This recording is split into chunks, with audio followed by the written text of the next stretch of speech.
यशोदनन्दन व्रज जनरञ्जन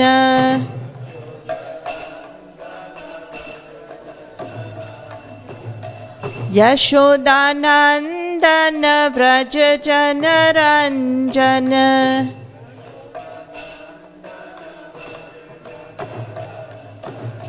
जमुना तीरावनचारी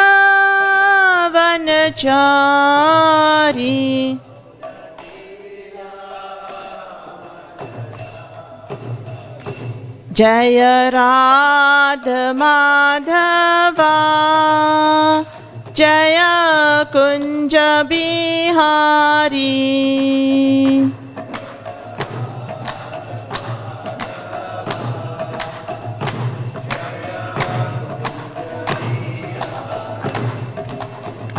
जय गोपी जन वल्लभा जय गिरिवरधारी जय गिरिवरधारी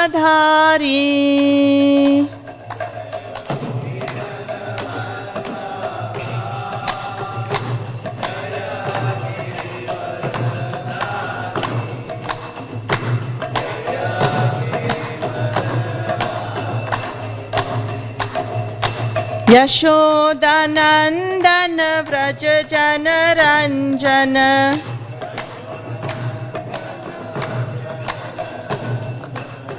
जमुना तीरावनचारी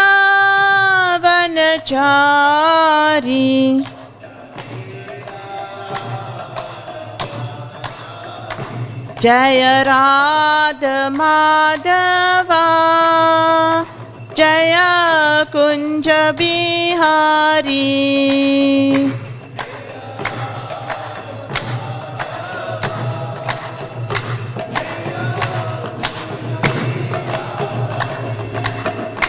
हरे कृष्णा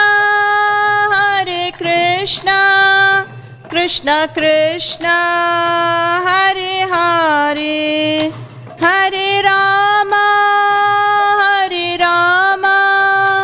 राम राम हरे हरे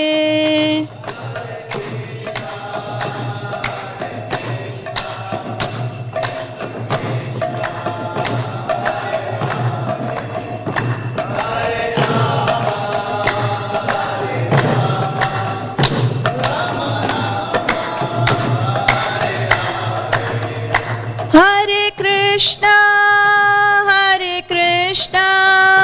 कृष्ण कृष्ण हरे हरे हरे राम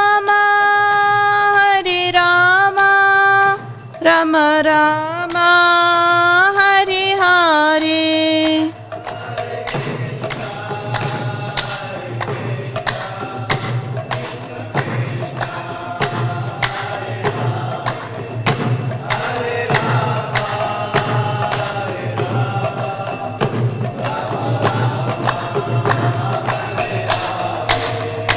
जय जय राधा जय जय राधा राधानाथ राधानाथ राधानाथ राधानाथ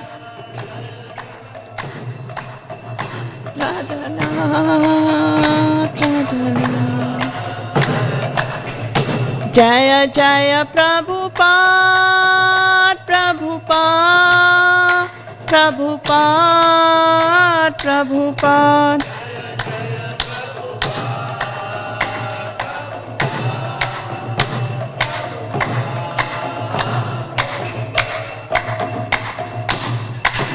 श्री श्री राधा राधानाथ की जय, श्री गिरिराज गोवर्धन की जय, श्री निताय गौर हरि की जय, श्रील प्रभुपाद की जय. Hare Krishna.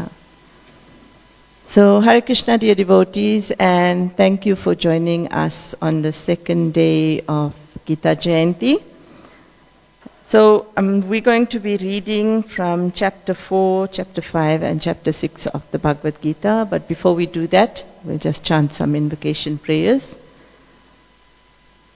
Om Jnanatimirandasya Gyananjana Shalakaya Chakshur Unmenitam Yena Tasmai Shri Gurave Namaha. Shri Chaitanya Manobishtam Shtapitam Yena Bhutale Swayam Rupa Kadamayam Tadati Swapadantikam. Vandeham Shri Guru Shri Yuta Padakamalam Shri Guru Vaishnavamscha Shri Rupam Sakrajatam Sahagana Ragunatam Vitam Tam Sajivam Sadvetam Savadutam Parijana Sahitam Krishna Chaitanya Devam Shri Radha Krishna Padan Sahagana Lalita Shri Vishakhan Vitamscha. He Krishna Karuna Sindhu Dinabandhu Jagatpate Gopisha Gopika Kanta Radha Kanta Namostute Tapta Kanchana Gaurangi Radhe Vrindavaneshwari Vrishabhanu Sute Devi Pranamami Haripriye. Vancha Kalpa Tarubhyascha Kripa Sindhu Be Evacha Patitanam Pavanebhyo Vaishnavebhyo Namo Namaha. Jai Shri Krishna Chaitanya Prabhu Nityananda Shri Advaita Gadadhar Shrivas Adi Gaur Bhakta Vrinda. Hare Krishna Krishna Krishna Hare Hare Hare Rama Rama Rama Hare Hare. Hare Krishna Krishna Krishna Hare Hare. Hare Rama Rama Rama Hare Hare. Hare Krishna Krishna Krishna Hare Hare. Hare Rama Rama Rama Hare Hare.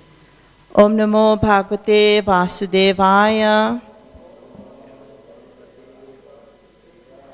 Om Namo Bhagavate Vasudevaya.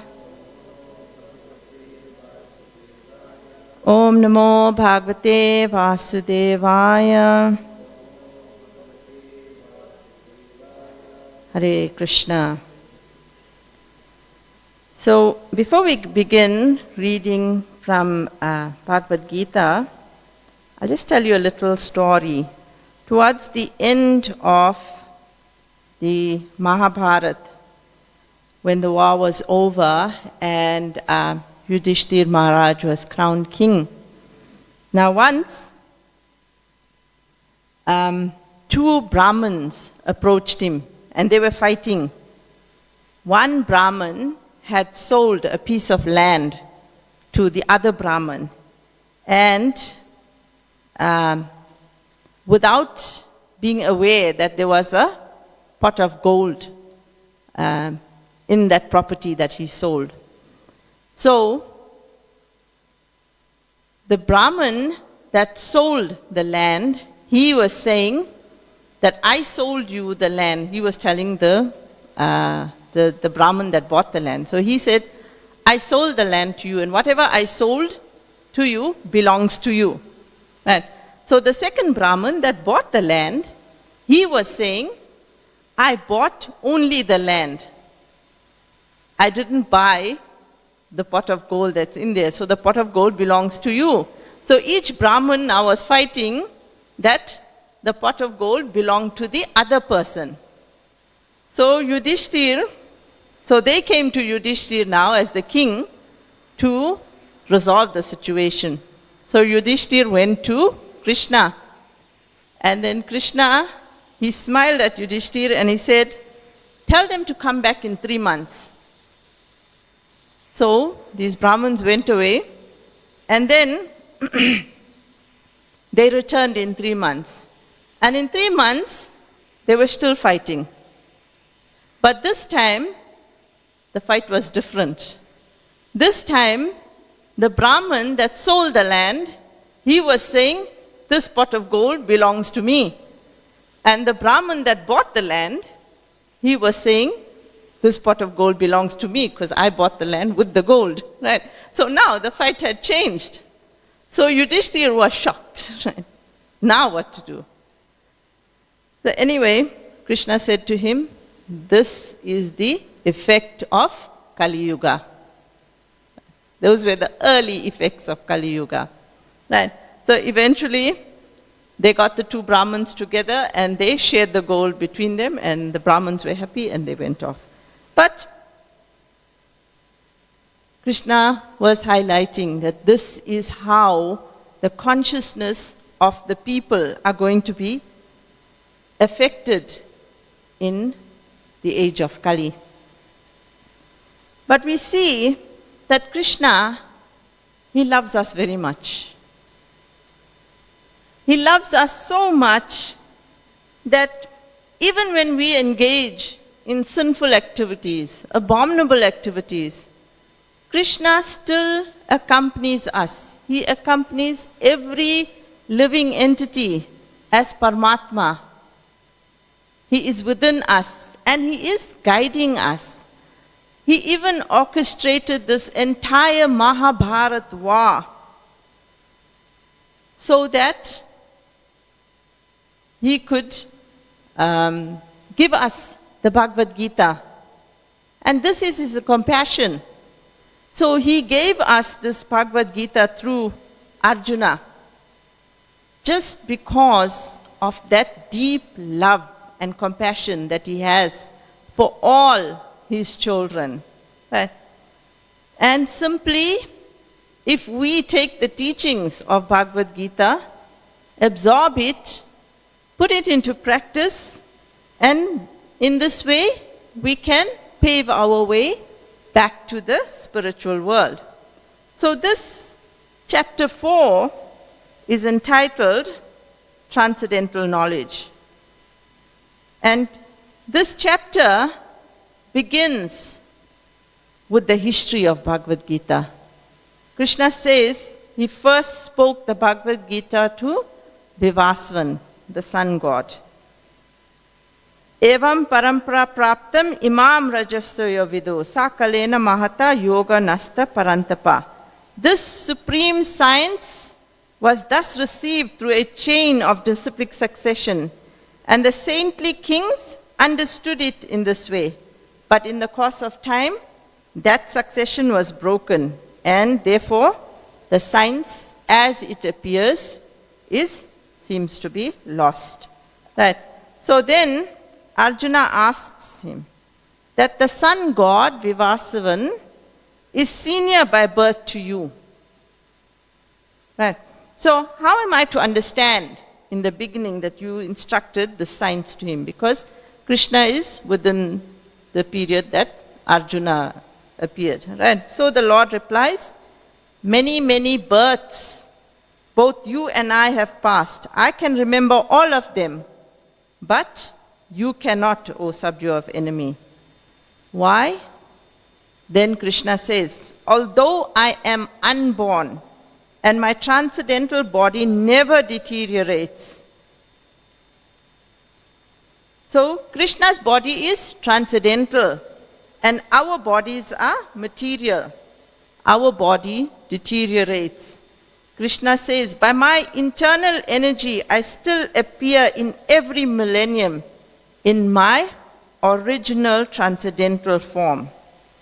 So then Krishna speaks these famous verses regarding his appearance. Yada yada hi dharmasya glanir bhavati bharata abhyutanam adharmasya tadatmanam sajami aham. Whenever and wherever there is a decline in religious practice and a predominant rise of irreligion, O descendant of Bharata, at that time I descend myself. And the next more popular one, Paritranaya sadhunam vinashaya cha duskritam dharma samstapanartaya sambhavami yuge yuge, to deliver the pious and to annihilate the miscreants, as well as to re-establish the principles of religion, I myself appear millennium after millennium. So Krishna, besides accompanying the living entity as Paramatma within the heart of every living being, millennium after millennium, he is prepared to come back and remind everybody of their true position, their true nature, and their true home, and how they can pave their way to go back to that original home. And then he says, and one who knows the transcendental nature of my appearance and activities does not upon leaving this body take his birth again in this material world, but attains my eternal abode, O Arjuna. Janma karma chame divyam evam yoveti tatvata tyaktva deha punarjanmam naiti mameti, so Arjuna. So then Krishna tells Arjuna, being freed from attachment, fear and anger, being fully absorbed in me and taking refuge in me, many persons in the past became purified by knowledge of me, and thus they all attained transcendental love for me.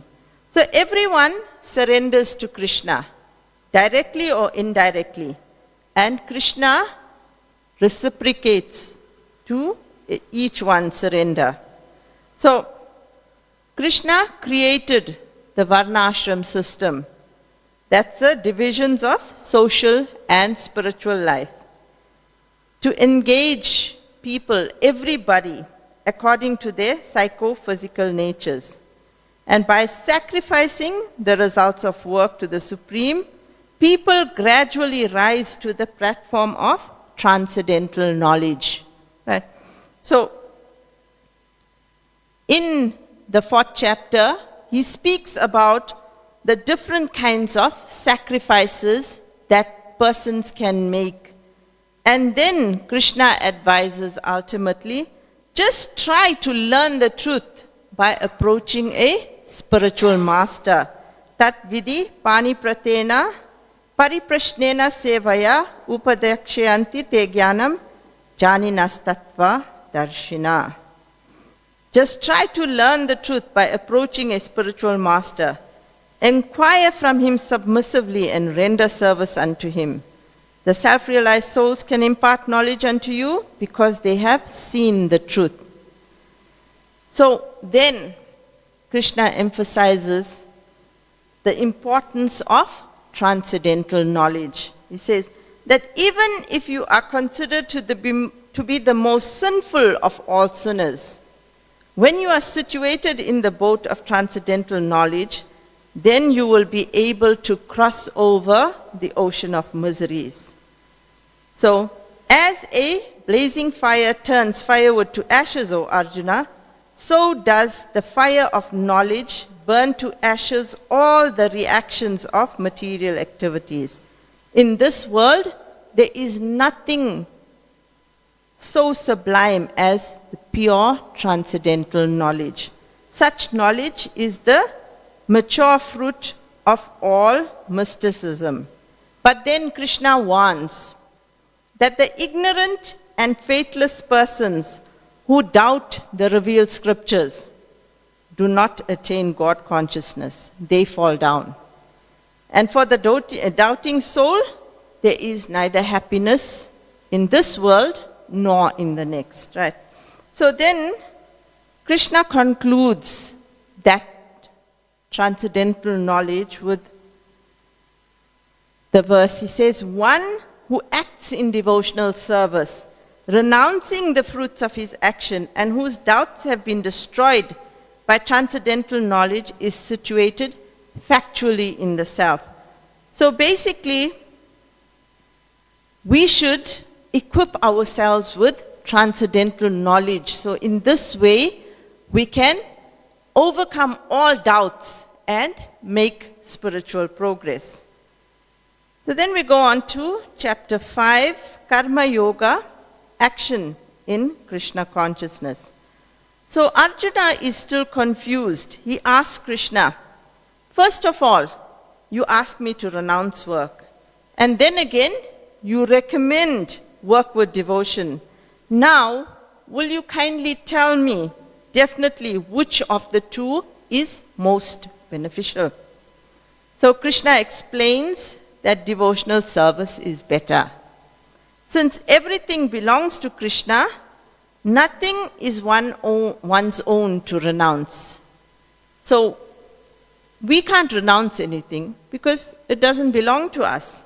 Krishna advises, merely renouncing all activities, yet not engaging in devotional service of the Lord, cannot make one happy. But a thoughtful person engaged in devotional service can achieve the supreme without delay. And one who works in devotion, who is a pure soul and who controls his mind and senses, is dear to everyone, and everyone is dear to him.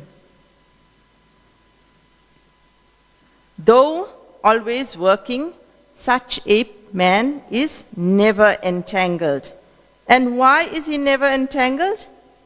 Because a person in divine consciousness, although engaged in activities, in seeing, in hearing, in touching, in smelling, eating, moving about, sleeping, breathing, he always knows within himself that he actually does nothing at all. Because while performing all these activities, he knows that only the material senses are engaged, and he, as the spirit soul, is aloof from all of that. Right?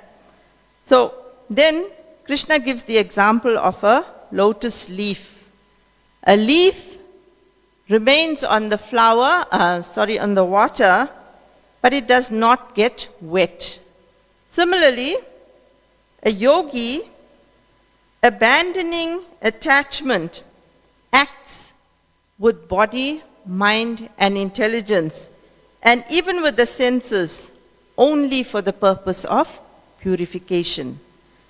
Thus, whatever one possesses, one should use it in Krishna consciousness. And a person working in such consciousness is renounced. Right?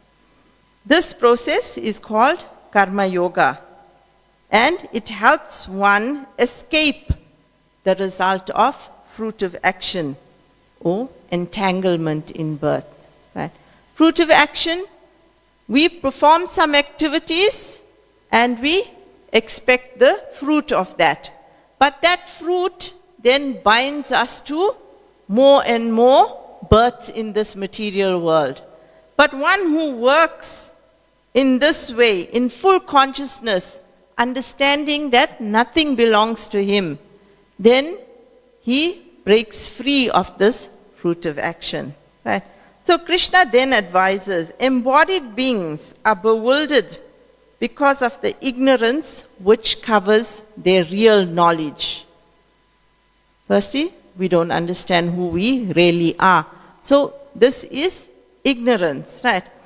But whoever is enlightened with the knowledge by which nescience is destroyed, then this knowledge reveals everything to him, just as the sun lights up everything in the daytime.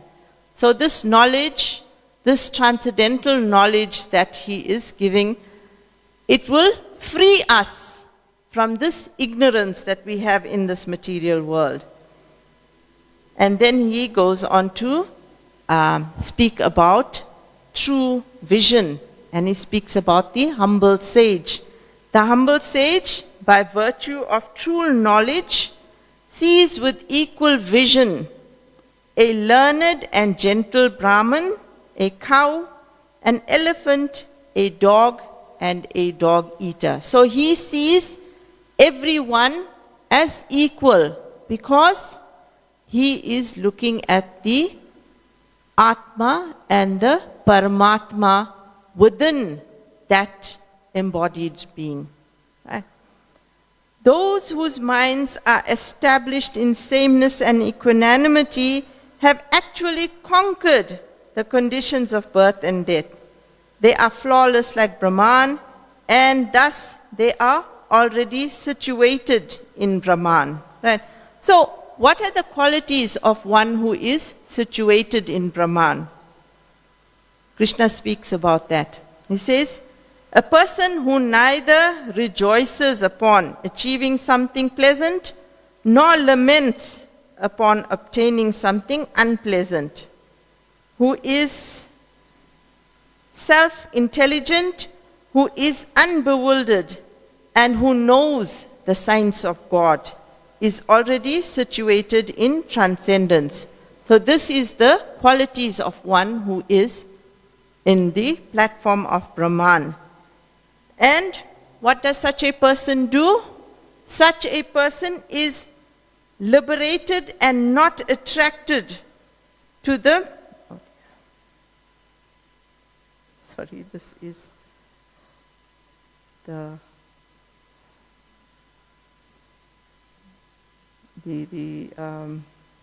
modern technology, which can let you down at any time. So such a person, he is not attracted to any material sense pleasure. He is always in trance, enjoying the pleasure within. And in this way, a self-realized person enjoys unlimited happiness because he is concentrating only on the Supreme. Right? So one who works in devotion with his mind and senses controlled in divine consciousness, although the senses are engaged in objects, he is aloof from such activities.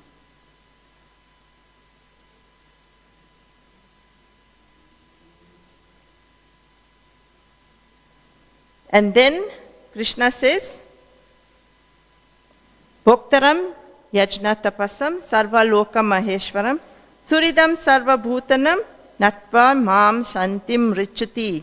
A person in full consciousness of me, knowing me to be the ultimate benefactor of all sacrifices, austerities, the supreme lord of all planets and demigods, and the benefactor and well-wisher of all living entities, attains peace from the pangs of material miseries.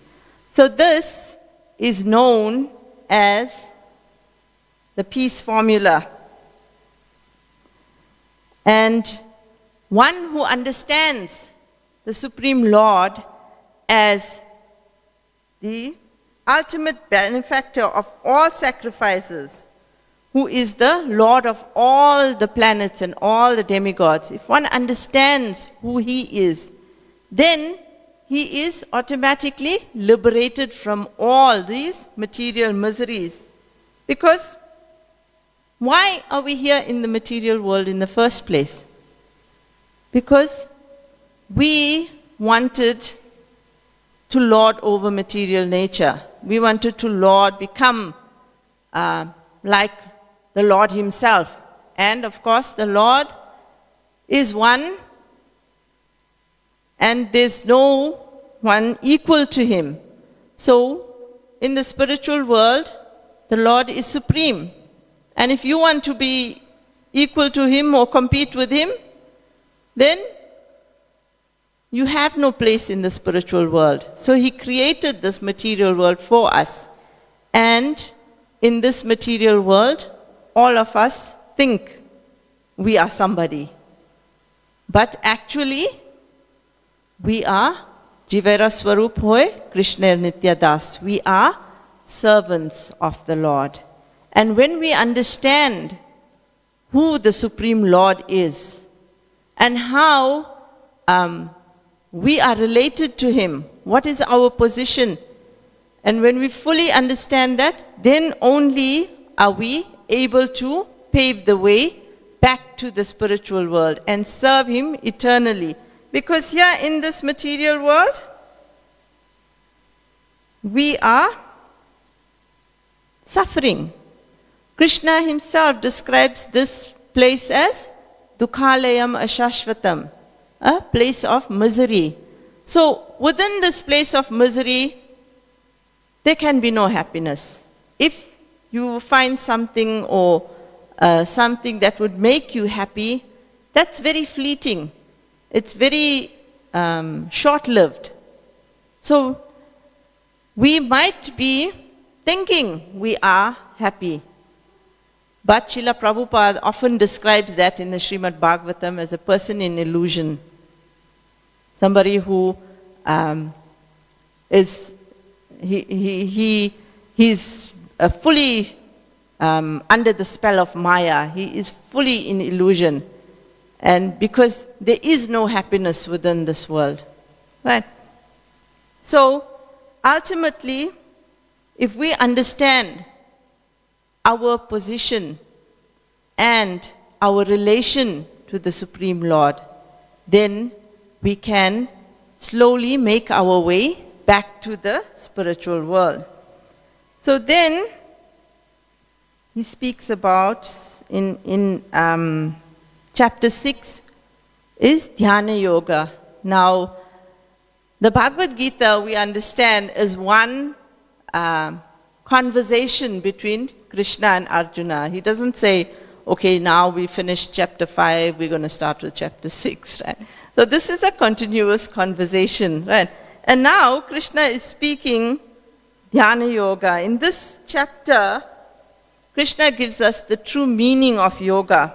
Krishna says, one who is unattached to the fruits of his work and works as he is obligated in the renounced order of life, and he is a true mystic, not that he who lights fire and performs no duty.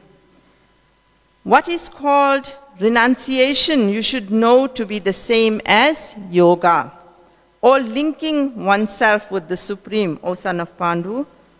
For one can never become a yogi unless he renounces the desire for sense gratification. This definition is very different from the yoga that we know, which is practiced in the West these days. Yoga is basically that activity which links oneself to the Supreme. Right? For one who is neophyte, Krishna explains, for one who is neophyte, in the Eightfold Yoga system, work is said to be the means. Right? And for one who is already elevated in yoga, cessation of material activities is said to be the means. So the process of linking oneself with the Supreme is called yoga. And it can be compared to a ladder for attaining the topmost spiritual realization.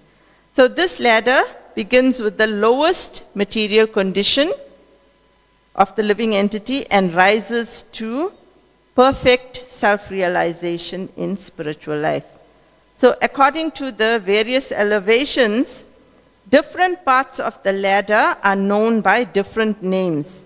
But all in all, the complete ladder is called yoga and may be divided into three main parts, namely Jnana Yoga, that is knowledge which links oneself to the Supreme, Dhyana Yoga, which is meditation, and Bhakti Yoga, which is devotion.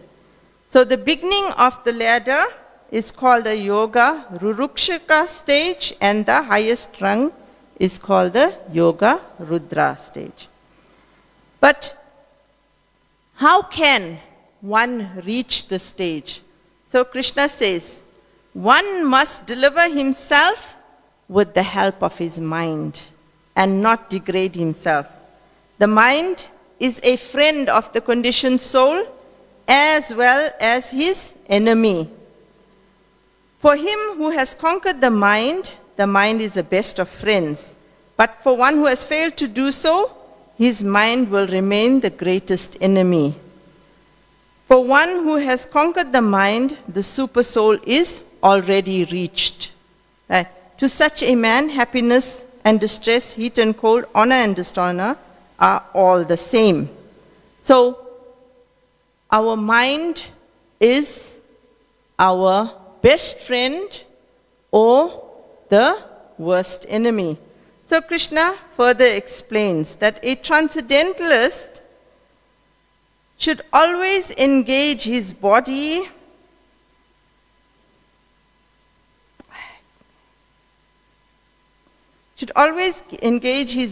mind, and senses. Hold on a second.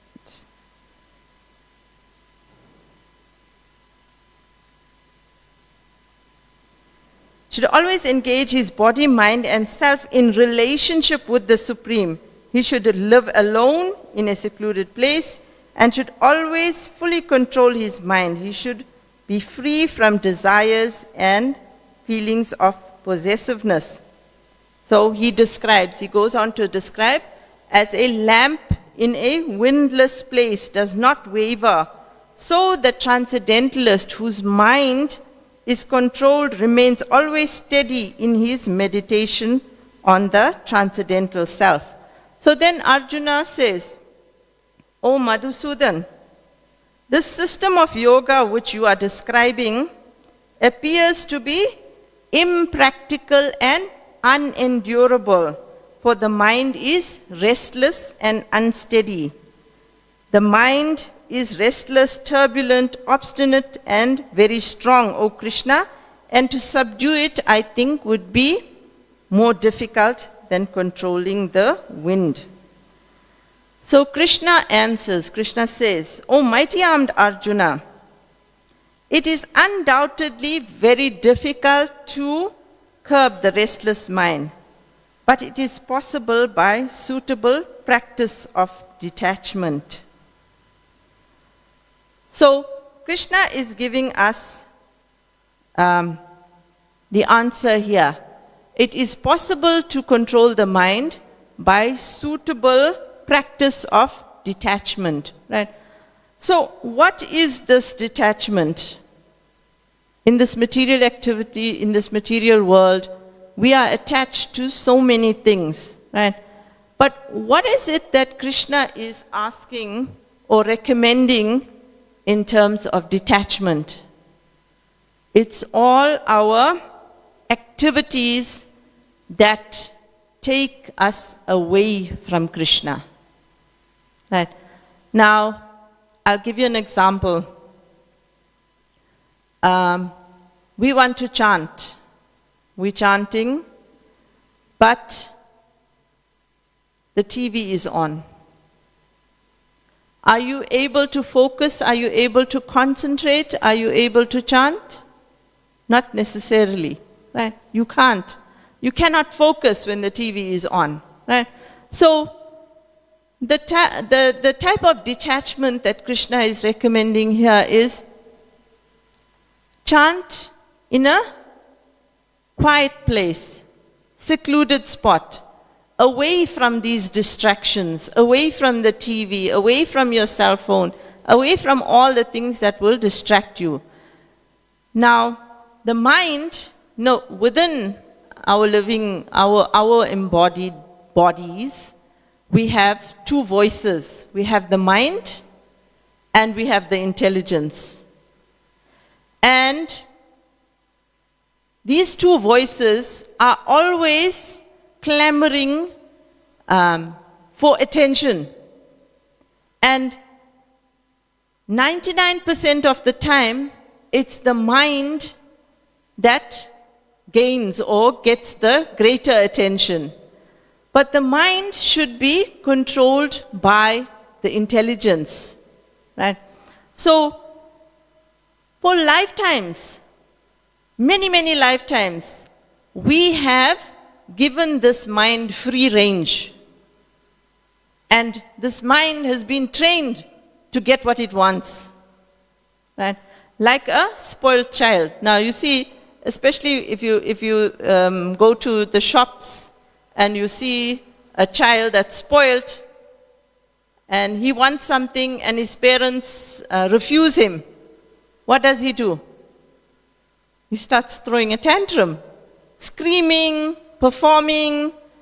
It's more of an embarrassment for his parents when he starts performing, rolling on the floor, screaming that he wants something. And if that child performs well enough, his parents will probably give in eventually, just to quieten him down. So this is the same situation with our mind. It's like a spoiled child. And for lifetimes, it has been trained. We've been giving it this opportunity to create these tantrums and get what it wants. Now I'll give you an example.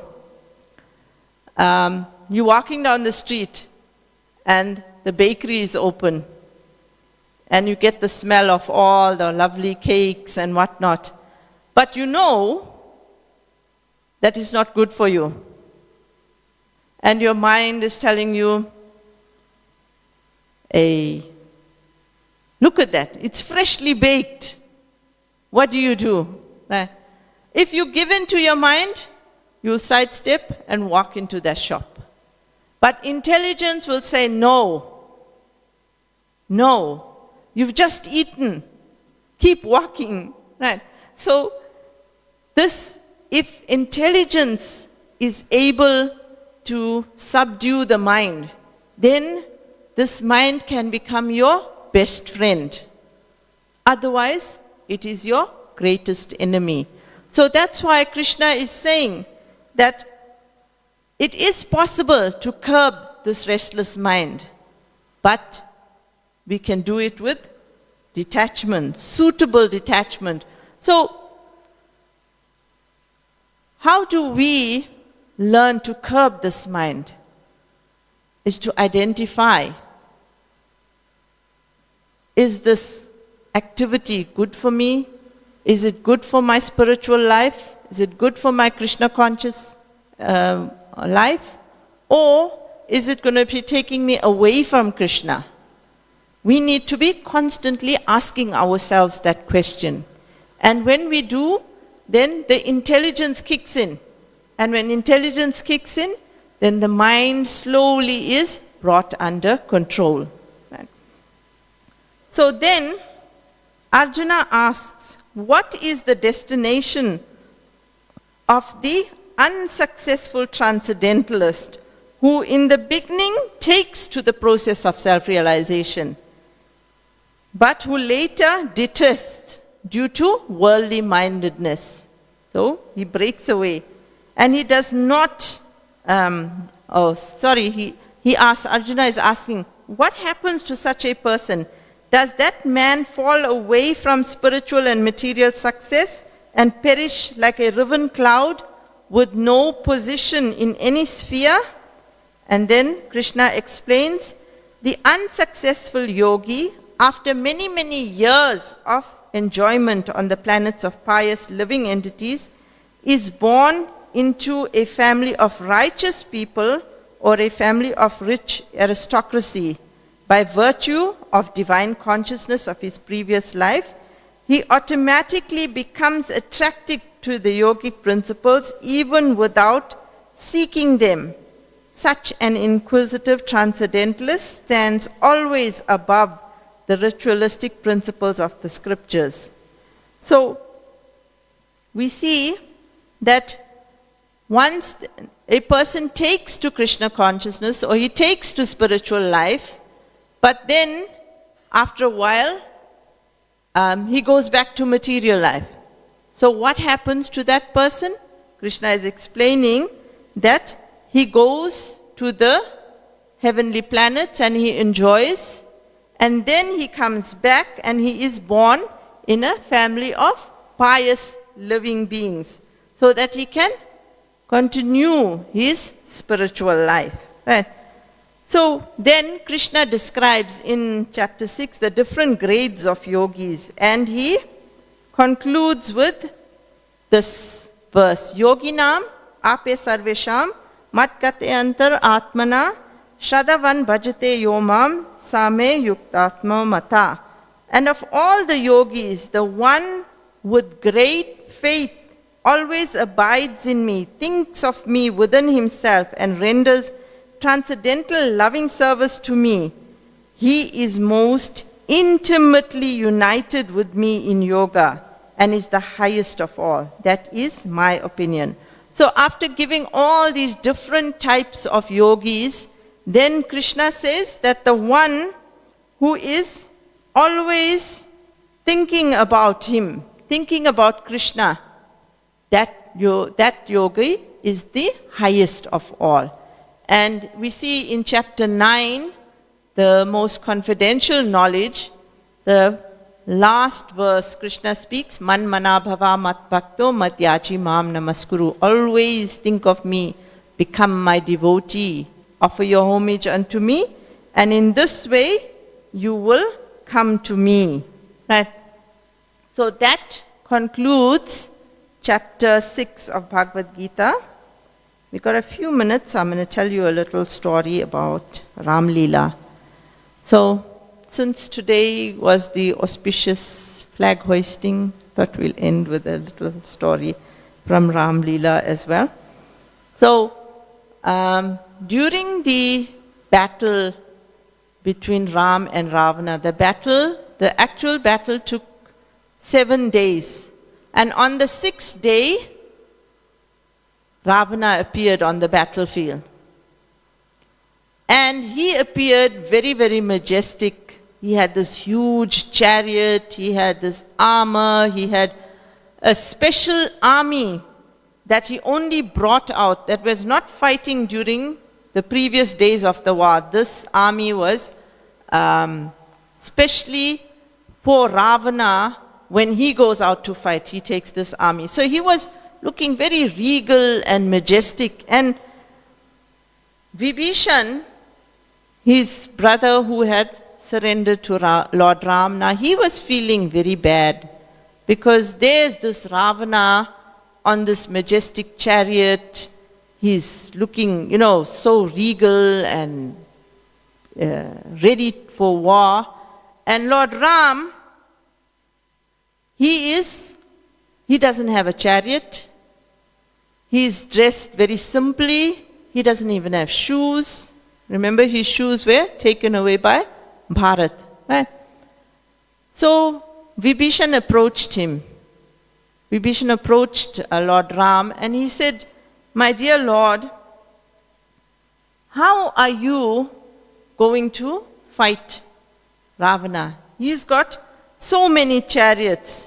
He's got such a huge chariot. And in this chariot, he's got so many weapons. And he has this armor on him. He's got this shield and whatever he's wearing, this armor. And you've got nothing. Right? So then, Lord Ram says, don't worry. He tells Vibhishan, don't worry. I have a chariot. He said, I am standing on Dharmarath. Dharmarath, the chariot of Dharma, righteousness. He says, my chariot is Dharma. Right? He says, I am wearing an armor. My armor is Satguna, qualities of truth. He said, I am carrying a weapon. I am carrying so many weapons. And what are those weapons? Knowledge is my weapon. Right?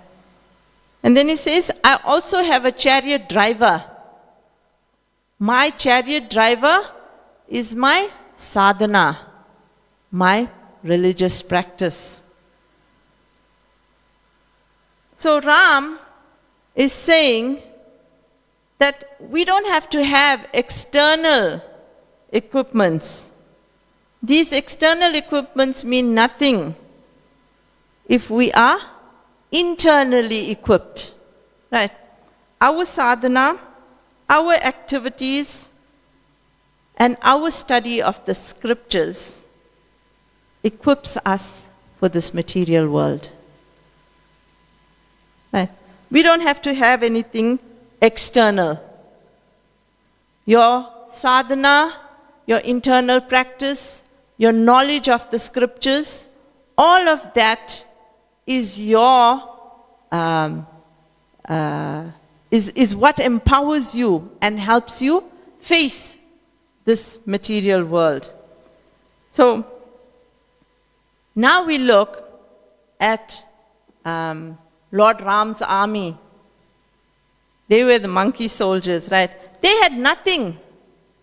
They had nothing. They would pick up sticks, they would pick up stones, they would pull up a tree if they could, And those were their weapons.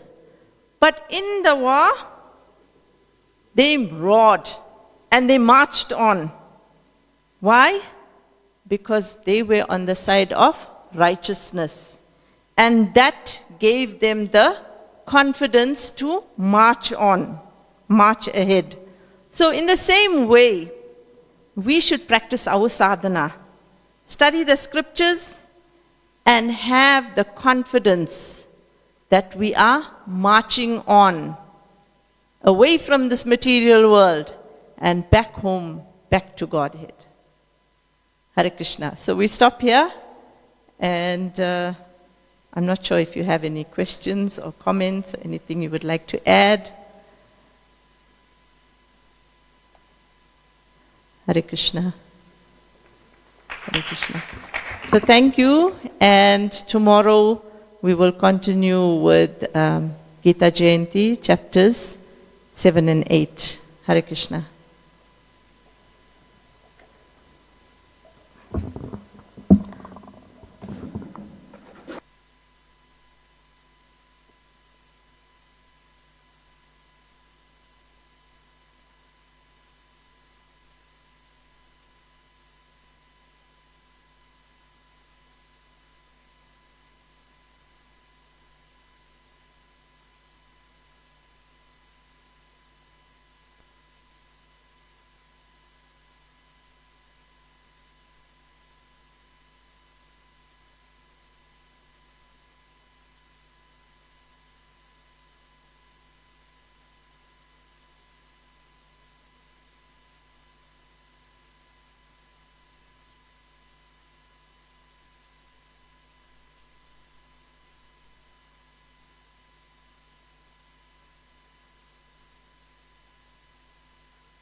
Hare Krishna.